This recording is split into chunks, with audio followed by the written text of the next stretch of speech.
9h25, merci d'être avec nous. Notre enquête ce matin sur la PMA avec cette question: la PMA est-elle une avancée pour les familles?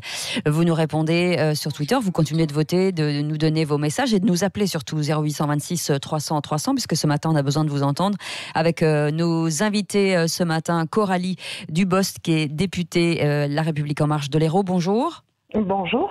Et Ludovine de La Rochère, vous êtes présidente de la Manif pour tous. Bonjour. Bonjour. Merci d'être avec nous. On aura bien sûr pas mal d'auditeurs au standard. Continuez de nous appeler aux 0826 300 300. Oui, et avec beaucoup de réactions sur les réseaux sociaux. Donc 60-40 pour l'instant. 60%, ce n'est pas une avancée pour vous.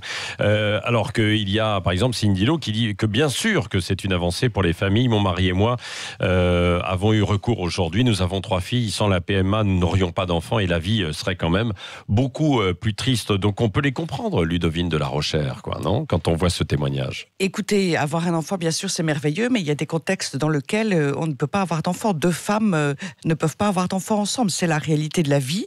Une femme seule ne peut pas avoir d'enfant. Il faut un homme et une femme. Et il n'est pas dans le rôle des médecins de réaliser nos désirs individuels et qui plus est remboursé par la sécurité sociale. C'est juste invraisemblable parce que la conséquence, c'est que nous ferions des orphelins de père, nous les ferions volontairement orphelins de père, ces enfants, si la PMA est ouverte aux femmes seules et aux couples de femmes. C'est injuste pour l'enfant. Un père, c'est tellement important dans la vie. Oui, mais il peut y avoir, il y a des pères. Coralie Dubost, qu'est-ce que vous répondez à Ludovine de La Rochère ? Mais vous savez, j'entends les peurs de Madame de La Rochère, mais finalement, ça me rappelle ce que vous pourrez retrouver sur les images de l'INA, de l'époque où la PMA a été ouverte pour les couples hétérosexuels qui étaient en situation d'infertilité. C'était à l'époque extrêmement mal vécu. Il y a eu toute une culture du secret qui était organisée. Il y avait des gens comme Madame de La Rochère aujourd'hui qui disaient que cela correspondait pour les couples infertiles de façon naturelle, donc des naturalistes, à une sorte d'adultère sans joie. Vous vous rendez compte ? À l'époque, on parlait d'adultère sans joie. Moi, je trouve que c'est extrêmement choquant de parler de ça. On est au contraire sur un projet parental qui est construit, qui est solide, qui est bien décidé, qui sera accompagné tout au long de la vie. Et on est précisément sur des situations familiales où vous savez que l'enfant sera accueilli dans d'excellentes conditions, que ce soit pour des couples hétérosexuels, des couples homosexuels ou une femme seule qui a pris le temps de cette décision. Oui. Bon, voilà. Est-ce que les enfants seront heureux ? C'est la question aussi, Ludovine de La Rochère, qui est posée et évoquée par Coralie Dubost qui disait, issue de la PMA. On va en parler dans un instant avec vos réactions, évidemment, sur les réseaux sociaux. Je dis 61-39 pour l'instant. Non, ce n'est pas une avancée pour les familles. Et puis, des auditeurs qui sont en ligne et qui peuvent nous appeler 0826 300 300. Le Grand Matin Sud Radio. L'enquête de la matinée. Et c'est la suite de notre enquête ce matin avec Coralie Dubost, qui est députée La République En Marche de l'Hérault, Ludovine de La Rochère, qui est présidente de la Manif pour tous, avec cette question ce matin: la PMA est-elle une avancée pour les familles? Et pas mal de messages sur les réseaux sociaux, où on a un paysan 47 qui nous dit: la marchandisation de l'enfant, c'est un recul social. Villeneuve qui nous dit: la PMA n'est pas condamnable sur le plan moral puisqu'elle supprime le lien entre la vie et la sexualité et réduit la conception à un acte de consommation, n'est pas un souci de riches. Le scandale serait le remboursement par la sécurité sociale pour satisfaire la marginalité sexuelle. Oui, et puis même il y a Piment Blancos qui dit double sens sur cette question. C'est vrai, parce que famille infertile ou couple du même sexe, la réponse n'est pas la même. Juste avant la pause, à l'instant, nous en parlions avec Coralie Dubost et Ludovine de La Rochère. Ludovine de La Rochère, vous n'y êtes pas opposée dans le cas effectivement de familles hétérosexuelles, mais de familles homosexuelles. Effectivement, le sujet n'est pas la PMA, le sujet c'est la PMA en l'absence de père médical et en l'absence de père pour l'enfant, pardon, et en l'absence aussi de motif médical, parce que rappelons-le, nous parlons de femmes qui sont a priori fécondes. Et donc, alors que faire un enfant, c'est gratuit, c'est dans l'intimité, j'allais dire c'est simple, même si quelquefois il faut du temps, là, on met en place un système dans lequel on va techniciser la procréation, puisque on parle de femmes fécondes, en réalité inutilement. On va mettre en place tout un système de remboursement, on recourt au système médical, et on va demander aux médecins de s'impliquer, en fait, et puis il va falloir trouver des gamètes, il va falloir trouver du sperme. Donc on met en place tout un système et un système aussi qui génère un coût financier et qui rapporte du fric à certains. Oui, mais Autrement dit, pour que des femmes qui veulent des enfants et qui ne peuvent pas en avoir, alors qu'elles aient un amour pour une autre femme. Mais écoutez, moi, je voudrais être jeune. Coralie Dubost, oui, réagissez aussi. Oui. Moi, je suis très étonnée quand j'entends Madame de la Rochère dire que la PMA, c'est dans l'intimité, c'est simple. C'est loin d'être simple. Vous connaissez mal le parcours. Non, pas la PMA. Faire un enfant. C'est ce que vous avez dit. Vous avez parlé de la PMA qui se fait dans l'intimité et que c'est simple. Mais non, faire un enfant. Pas la PMA, je parlais pas de la PMA. Pour vous, ça a peut-être été simple, mais il y a des milliers de couples pour qui ça a été un parcours. Il y a des couples qui souffrent d'une pathologie, et ça c'est terrible. Mais là, nous parlons de femmes qui sont fécondes. Vous avez différents types de PMA. Vous ne pouvez pas penser non plus que les PMA sont strictement des dons de gamètes mâles. Ça peut être aussi des dons de gamètes pour la femme, des ovocytes. Il y a une diversité, une pluralité des situations qui justifient pleinement ce recours et qui justifie la prise en considération de la complexité du parcours que vivent les couples en situation de PMA, quelle que soit leur sexualité. C'est toujours un parcours PMA, c'est toujours un très très fort projet parental, parce qu'il faut franchir des étapes qui sont toujours compliquées pour la femme. Mais vous employez toujours le terme de projet parental. Disons-le clairement, on parle d'enfant. Vous êtes forcément... Quand je vous entends parler de naturalisme, déjà ça me choque, parce que j'ai envie de venir, Madame de la Rochère, soyez objective 2 minutes. Si on ne faisait que des choses strictement naturel, entre guillemets, il faudrait arrêter la médecine en général et bon nombre de choses dans notre société. Enfin, non, mais tout ce que vous dites est à côté, pardon. Tout ce que vous dites est à côté. Mais non, c'est pas à côté. Je n'ai pas parlé de naturalisme. Est-ce que vous voulez que l'on stoppe les vaccins? Est-ce que vous voulez que l'on stoppe la lutte contre le cancer, contre les maladies en général, les constructions? Est-ce que vous voulez qu'on revienne à l'état sauvage dans des forêts? Enfin, voyons, il faut être réaliste 2 minutes. La sexualité, l'orientation sexuelle d'un couple n'a rien à voir avec la capacité à élever un enfant dans de bonnes conditions. Oui, alors Ludovine de la Rochère. D'abord, j'ai jamais parlé de naturalisme. Ensuite, j'ai dit que... Vous dites que c'est pas naturel pour 2 femmes. Mais écoutez, vous confondez le débat sur la PMA et le débat avec le débat sur la PMA en l'absence de père pour l'enfant. Et par ailleurs, vous parlez de projet parental sur le couple de femmes. Et je comprends que vous l'assumiez très peu. Mais c'est pas du naturalisme, c'est la réalité de l'humanité. 2 femmes ne peuvent pas concevoir un enfant ensemble. Et recourt-elle à la PMA, il faut quand même l'intervention d'un homme, il faut le rappeler. Elles ne font pas ce bébé toutes seules. Il faut un homme qui va venir servir de distributeur de sperme en donnant ses gamètes. Et par ailleurs, je suis choquée. Vous avez besoin de gamètes mâles. Est-ce que ça vous choque dans ce cas-là? Les couples hommes-femmes qui souffrent d'une pathologie de la fertilité. Vous ne pouvez pas comparer la situation. Il n'y a pas que des pathologies dans le cas des PMA hétérosexuels. Mais bien sûr que si. Mais bien sûr que si. Laissez-nous parler l'une et l'autre, sinon on ne comprendra pas. Mais vous savez très bien, c'est le grand argument aujourd'hui, soi-disant, les couples hommes-femmes qui ont accès à la PMA aujourd'hui ne souffrent pas de pathologie. Quelquefois, on ne connaît pas la cause. Quelquefois, on n'identifie pas le motif pour lequel tel ou tel couple ne parvient pas à avoir d'enfants. Mais il y a bien un constat médical, et c'est seulement au bout de 2 ans au cours desquels on constate que ce couple homme-femme ne parvient pas à avoir d'enfants, qu'ils ont accès à la PMA. Alors arrêtons de prétendre que de pathologie médicale, que ce motif est supprimé. Vous vous rendez bien compte qu'il y a beaucoup de couples qui font des PMA sans avoir besoin de recours au tiers donneur.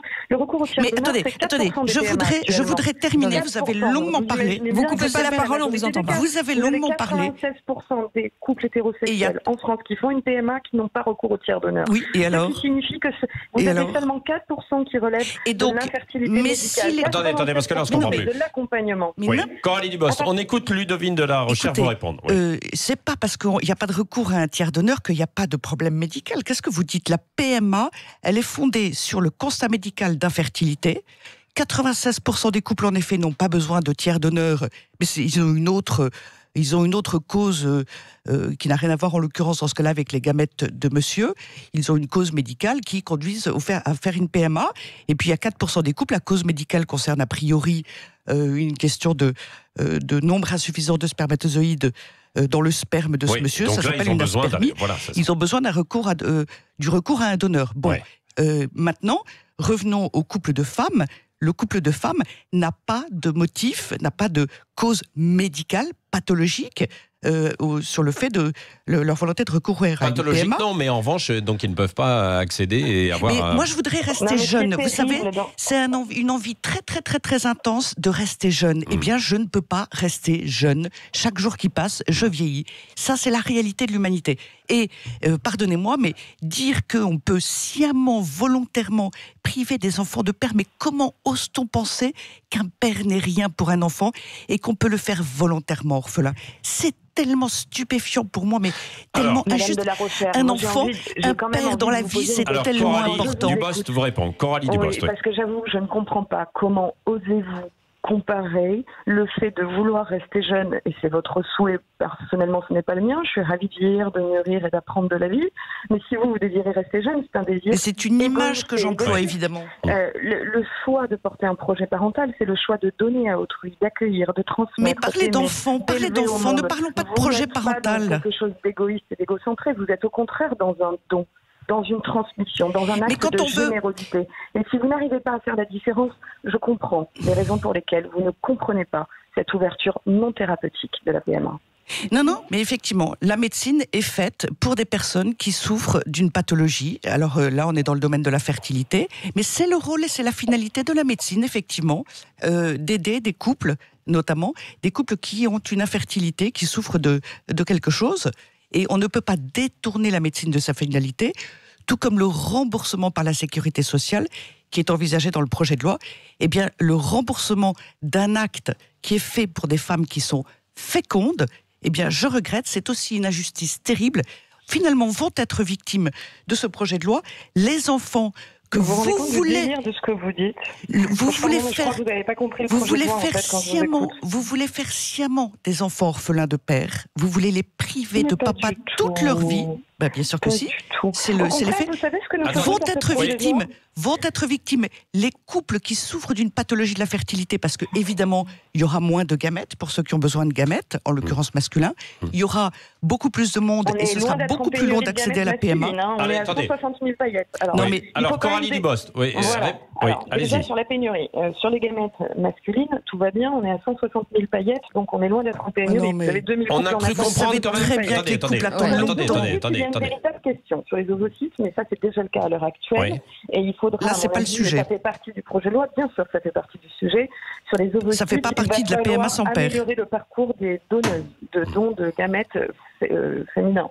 Ça c'est évident. Sur les paillettes masculines, on n'a vraiment aucune difficulté. C'est Au pas contraire. vrai, c'est pas Il y a vrai, une madame. Vous savez préservation très bien des qu'on stocks attend qui a été longtemps. annoncée par la ministre, Les avec une période couples- Attendez, transitoire. pas ensemble parce qu'on Donc n'entend ça, pas. Oui, C'est allez-y. vraiment important. Je voudrais aussi répondre à Madame de la Rochère Oui. sur le père qu'elle Oui. prétend défendre. Son discours qui tient à la pathologie et l'infertilité est précisément le discours qui a poussé les familles hétérosexuelles pendant des décennies à vivre leur PMA avec pierre d'honneur dans le secret, dans la gêne, parfois dans un sentiment de honte parce que la société portait un regard sur eux qui était justement Mais qu'est-ce qui vous naturel. permet de juger sur le fait qu'ils avaient un sentiment de honte?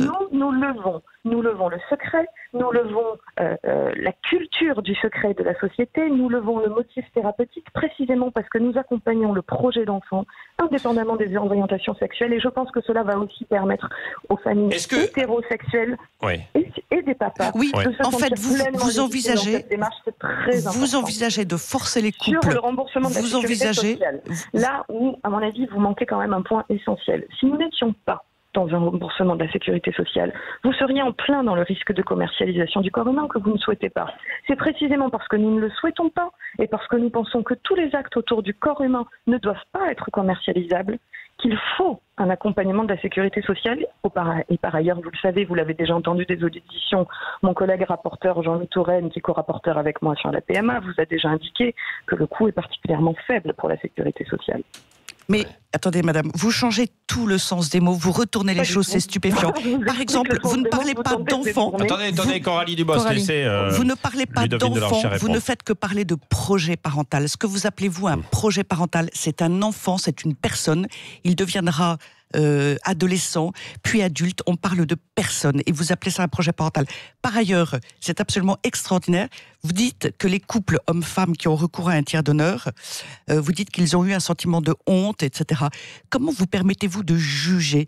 Et d'autre part, il est envisagé de forcer les couples hommes-femmes, enfin de faire pour les couples hommes-femmes comme il est envisagé pour les couples de femmes, inscrire sur l'acte de naissance intégral le fait que l'enfant est né d'un tiers donneur.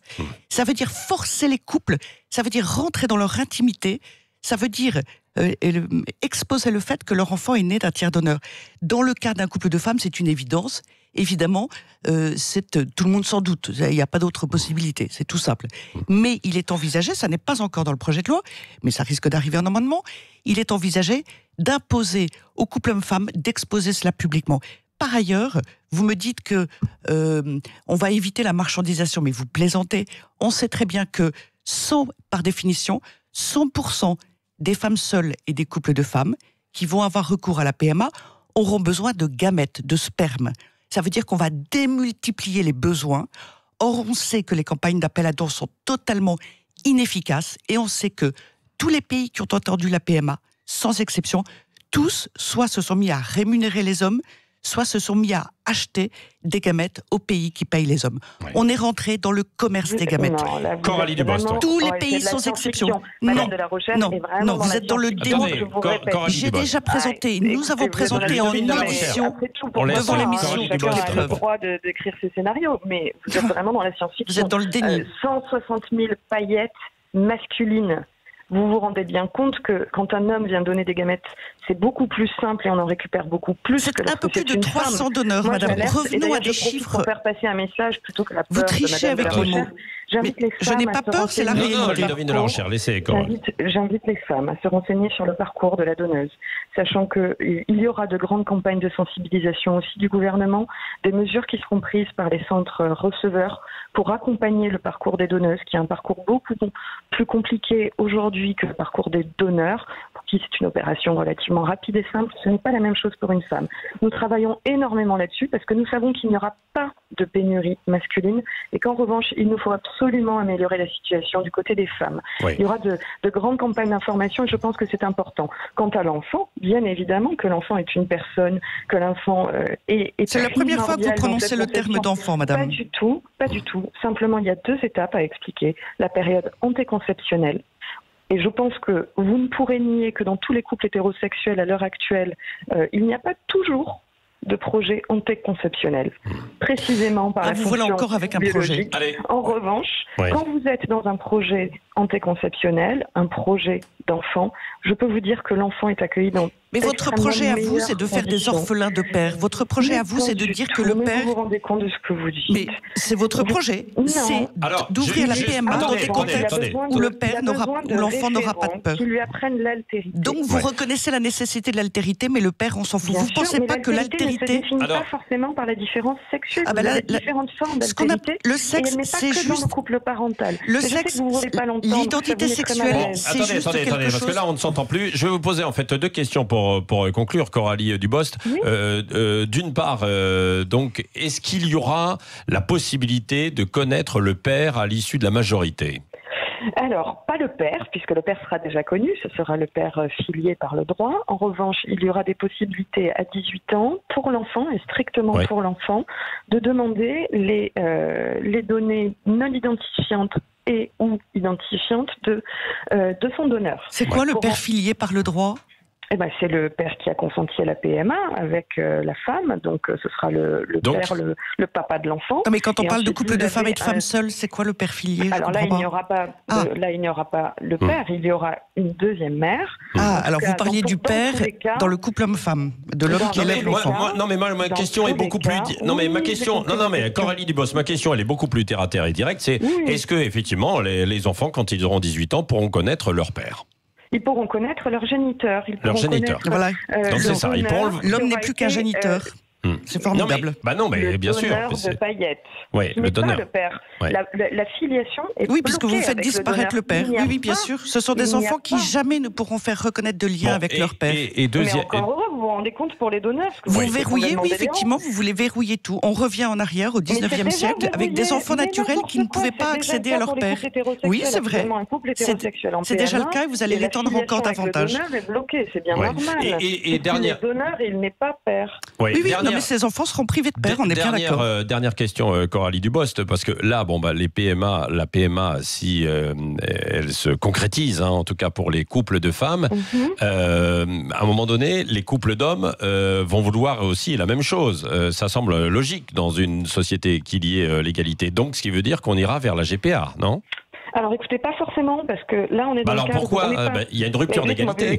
Non, pas du tout. On est dans l'ouverture c'est une loi de bioéthique, c'est pas une loi de la filiation en général. On n'est pas sur une réforme du droit de la filiation, on est sur une loi de bioéthique qui ouvre un accès à une technique médicale. Et une femme, qu'elle soit hétérosexuelle ou homosexuelle ou seule, mais elle a un utérus en état de fonctionnement, de la même façon, elle est placée dans la même situation du point de vue du droit, et donc pour des questions d'égalité, semblait aujourd'hui normal et réaliste que d'ouvrir ce droit à toutes les femmes, ce qui induit des modifications à la marge dans le Code civil sur la filiation.